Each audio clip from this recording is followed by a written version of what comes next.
This is so crazy that we voted for Trump. We trust him with the word that he promised us Latinos. This is crazy that starting next week, multiple cities will be hitting immigration. That is so crazy that multiple people are scared to go to work. Where I work at, a lot of Latinos did not go to work. And that's crazy because we have a living too.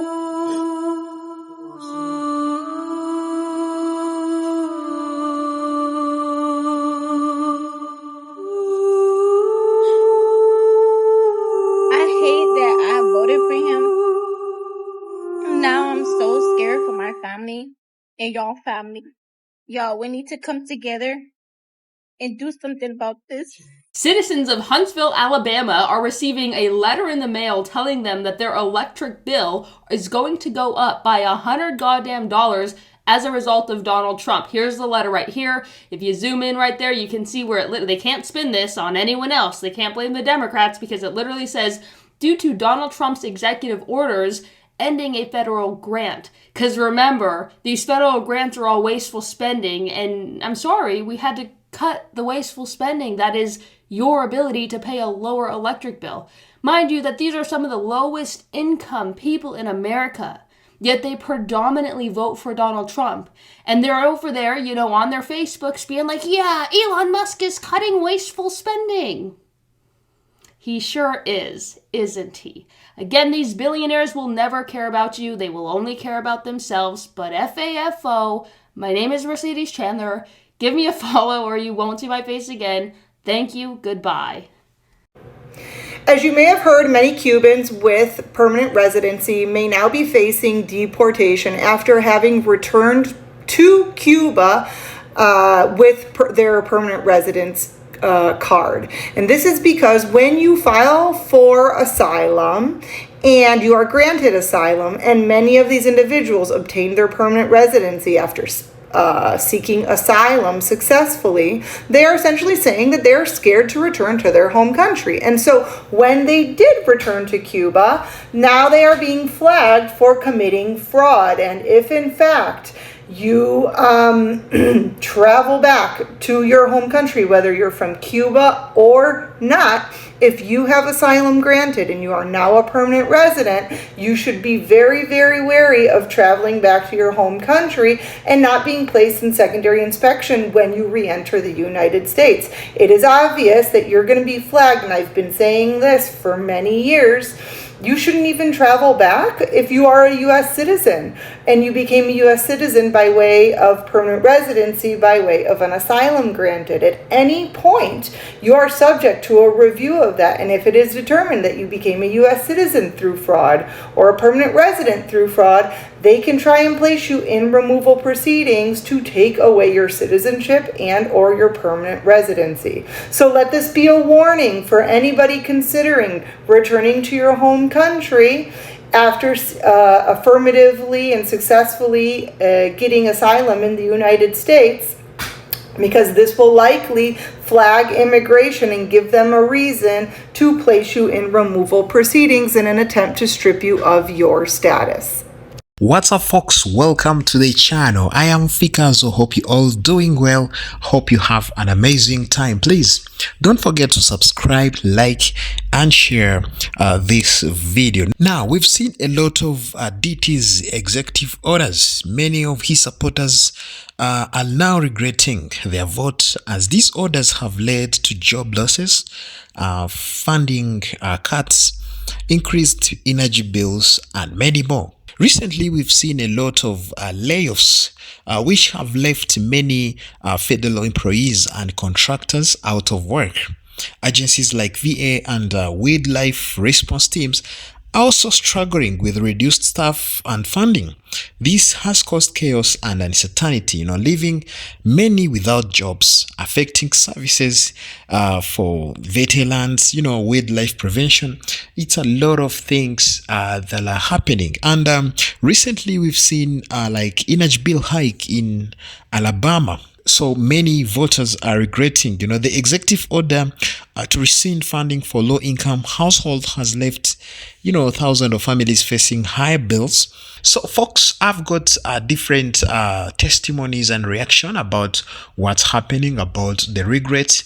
So, all credits belong to the creator in this video. Please watch till the end. Don't forget to subscribe, like, and share this video. Well, it looks like Republicans are finding out that they should have read Project 2025 because Kate Britt, Congresswoman of Alabama, just found out that on page 461, Trump and his entire cabinet did indeed write down that they would defund the NIH funding that was going to the University of Alabama. And the University of Alabama is the #1 employer of Alabama. And they get about $413 million from the federal government in, grants and research.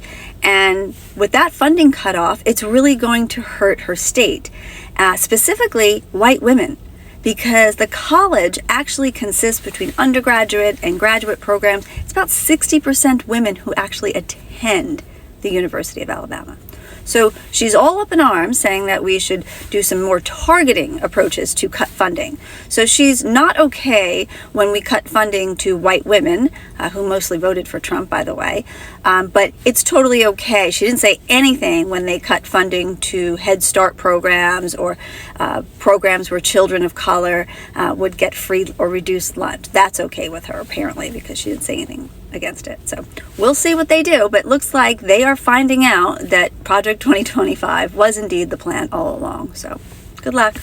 Okay, have you guys seen this hashtag, MAGA regrets? And it's all of these Trumpanzees getting on here saying how they now regret their vote for Trump. And they now see the light and they want kindness and compassion from the rest of us that weren't hateful MAGA jackholes, right? Now, here's the thing. I was on the fence about this in the past. I even made a video where I said, hey, whenever you see this, whenever you see these MAGAs come out and say how they regret their vote for Trump, and they will be coming out and doing that in larger and larger numbers as time goes on, we need to show them kindness and compassion because they're exhibiting personal growth. But guess what? I was wrong. I have been watching their videos, and they are not experiencing any personal growth at all.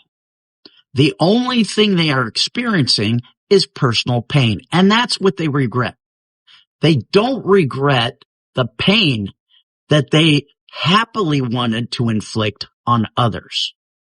When Trump was inflicting his painful policies on people that they did not like, people of color, immigrants, whatever, whoever the hate group was at the time that Trump told them to hate these people, they jumped on board and they said, yay, Trump, inflict as much pain on these people as you can, rah, rah, sis, boom, bah, hit them where it hurts, right? And now that it's hitting them, they are saying, oh, please, we need your kindness. We need your compassion. We regret our vote. There's one guy who made a video who said, yeah, I voted for Trump, and Trump reversed Biden's policy that gave my farm a subsidy. That's what kept me in business. And now Trump reversed that. I'm going to lose my farm. Please send me money. Right? Now, I always said that the cry of the Trumpanzee would be this. We love Trump because he's going to fuck people over, and that's what we love about him. We just never thought he would fuck us over, meaning the Trumpanzee. They love it when he fucks with people that they hate. And now that it's hitting them, they want the kindness and compassion that they should have shown for others. They deserve nothing.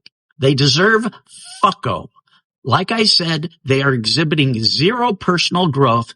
They are sociopaths. A sociopath has zero ability to empathize with anyone other than themselves. Just like Trump. Trump is an extreme sociopath. And that's what they love about Trump. They can relate to Trump because he is as psychologically damaged as they are. So, yeah, when they come to you and ask you for kindness, compassion, and sympathy, you have to keep this in mind. They are not the kind of people that deserve kindness, compassion, and sympathy because they still hate the people that they hate. They just don't want to experience that pain themselves. They don't want to experience the pain that they gladly want to inflict on others. That's the bottom line. I can't make it any plainer than that. I have zero compassion for them. I actually say fuck you in the heart to any MAGA that comes out here and now says, please, I understand what pain is. But you don't understand what inflicting pain on others is. You only understand it when it hits you. That makes you a piece of shit. Wow, things are taking another level as we've seen. People are coming out publicly regretting. This is unusual, and we've seen a lot of people also who are mocking others, but this comes from different testimonies of MAGAs who are really regretting their vote. It's really something unusual, and people are not believing what's happening, but it's truly the FAFO season. People are finding out, as people have told them before, and it's time of finding out. So it may not affect you as the moment, but it will affect you in the future. We've seen what happens to the farmers. Farmers are no longer receiving funds. So it's already in project 2025, and people went ahead and vote against their own rights without checking first the project 2025, which had everything. So it was already there, but people didn't care. They just went ahead and vote. And right now, it's coming back to them. Man, so crazy. It's coming back to them, as DT said, I'm going to put in action everything I've said. He told you that.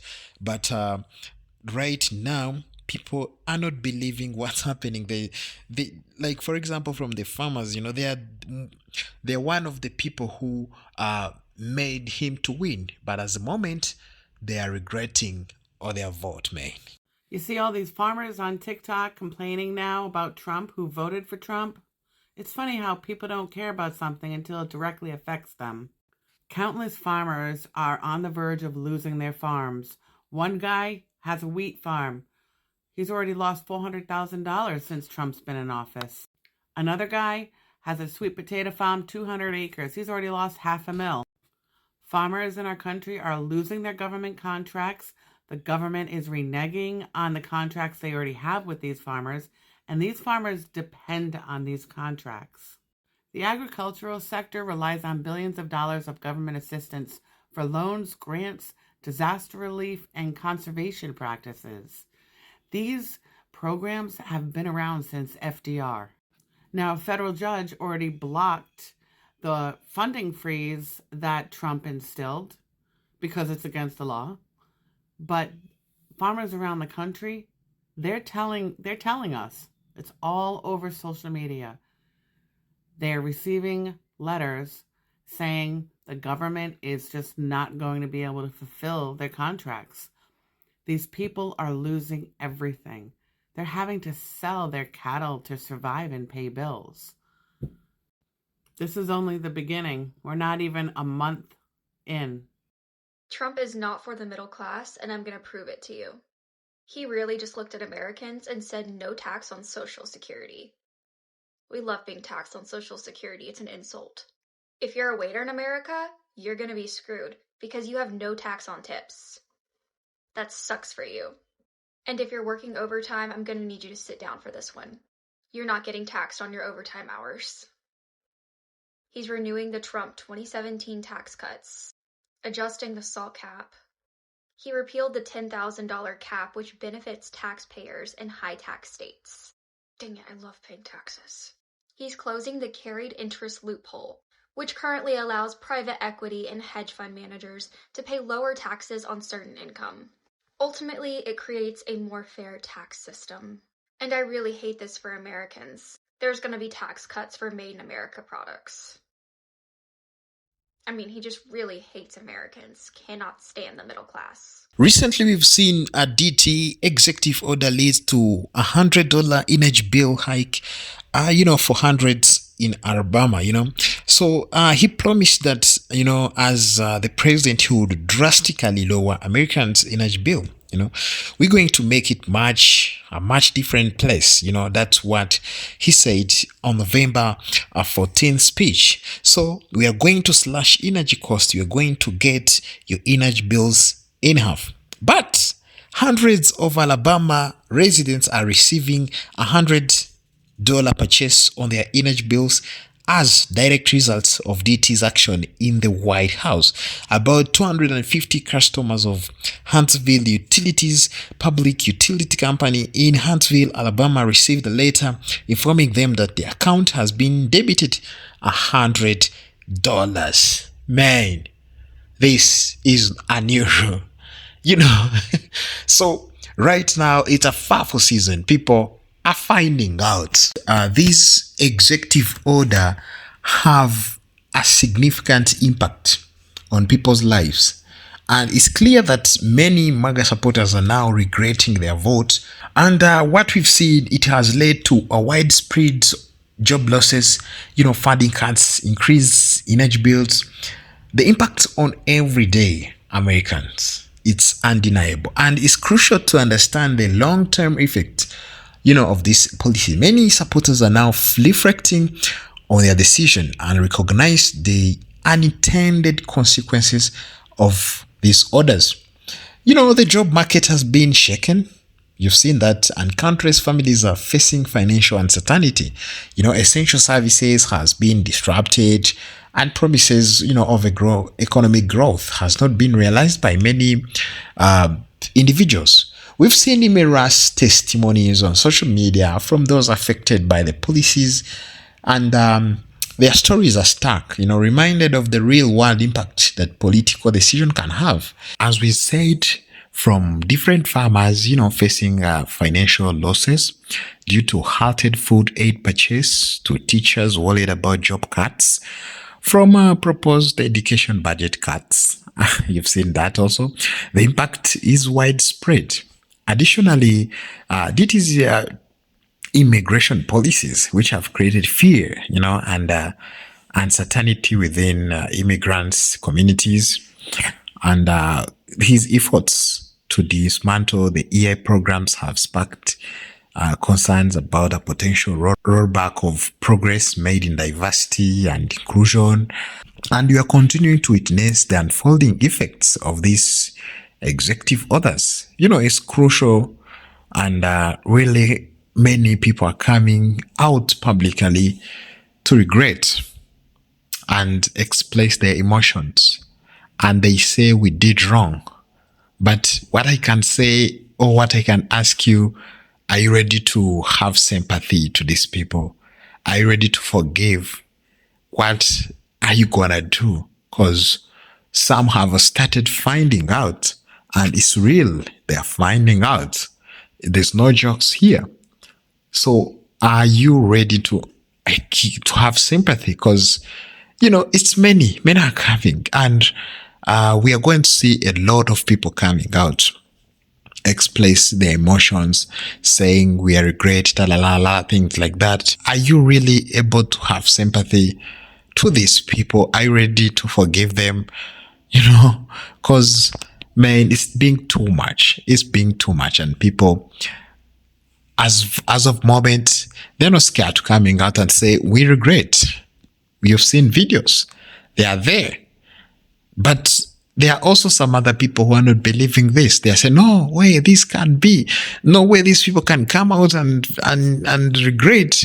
It's not yet. We are in the beginning of the time, So it's not been like, you know, the 4 years we've been saying, let it come, you know. But we are in the first weeks and people are already regretting. All right, tell me in the comment section what you think about what's happening, the regrets, all the executive orders. Tell me what you think about it. And don't forget to smash a like button on this video, share it, and don't go without subscribe. All right, thank you so much. Let's catch up in the next episode. Bye bye.